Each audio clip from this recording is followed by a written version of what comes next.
you better know that what you're doing is correct, and you better not screw it up. And you know, the official American position is only one part of that. Just as important to us was what Al-Qaeda themselves had to say about this. There's been a narrative coming out of Washington over the last few years, many of it driven by Pakistani lobbying money and by Taliban apologists. One of my favorite things to read about is how the Taliban today is so unlike the Taliban of 2001.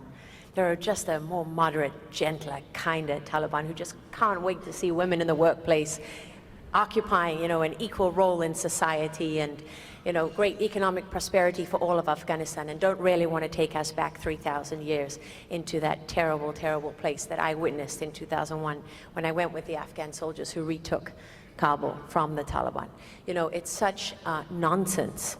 And every now and then you'll read someone in a British paper, someone in an American paper, someone saying to you that they've been talking to the Taliban and Taliban wanted to go to peace talks, and they you know, they're ready to renounce their links with Al-Qaeda. There's really the theory is, if you pack up and go home from Afghanistan, the problem is over. The Taliban just want their country back. They've got no problem with you, and we can stop wasting billions of dollars and American lives in Afghanistan, and we can turn our backs on this this war that has really been a waste of our time. That's amazing to me that that's where we are today. Because I mean, not only do I remember the promises that were made, which is fine, you don't want to keep your promises, that's politics, I guess.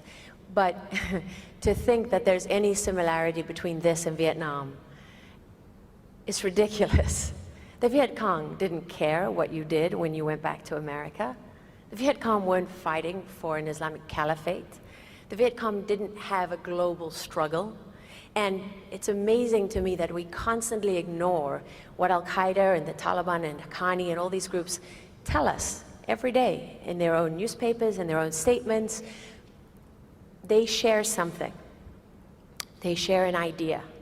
Al-Qaeda is not an organization. You don't have to have a card, a membership card or a badge or something that we recognize in our society, something that the FBI can say, okay, I know what that is. I'm going to hold you responsible for what you did in Libya, and we're going to put you on trial in America. This is terrorism. It's a completely and utterly different fight from anything we have faced in our history.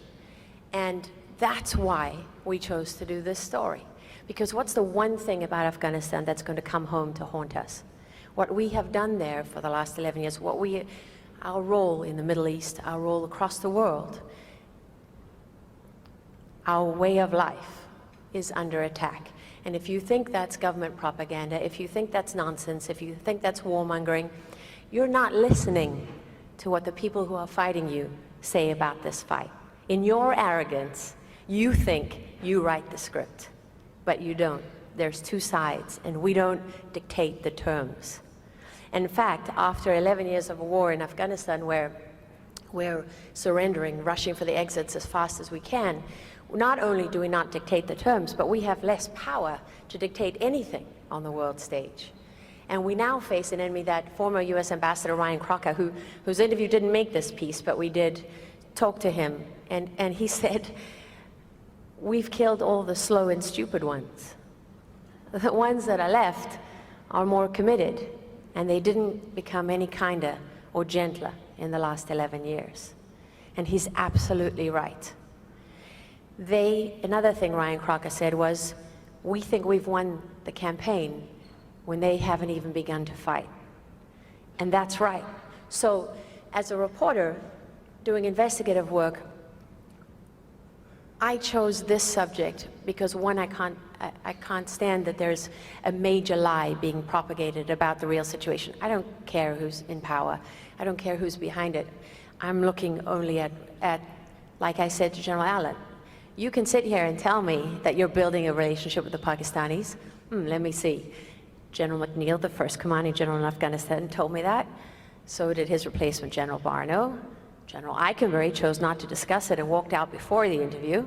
General McNeil told me that again when after his second term in Afghanistan, before he retired.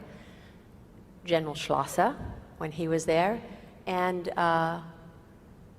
General Allen, who was so remarkably frank and passionate in his interview that I went there. You know, he was kind of like the invisible general. People don't know a lot about General Allen. But I walked away from that interview thinking if my son was in the United States military in Afghanistan, I would probably want him to have a leader like that, because he had the courage of his convictions. And what you didn't see in that story is him at the end saying, where I said to him, I get the feeling, General, this is personal to you. And he said, I didn't come here.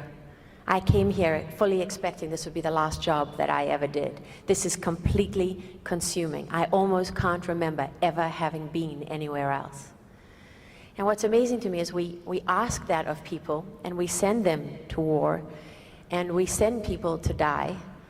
And if anyone wants to know what your tax dollars also pay for, because we were talking about tax dollars earlier, go and visit Walter Reed sometime, or Bethesda National Medical Center, as it's called, or take your family to Arlington Cemetery and see the fresh graves that have been dug, those soldiers haven't been put in the ground by Hamas and other people on the terrorist list. They've been put there by Al-Qaeda and the Taliban and Haqqani and the Pakistani government and all those people who want to destroy the United States, the West, and our way of life.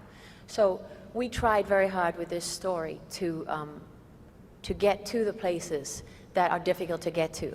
Al-Qaeda changed the nature of journalism forever when they slit Daniel Pearl's throat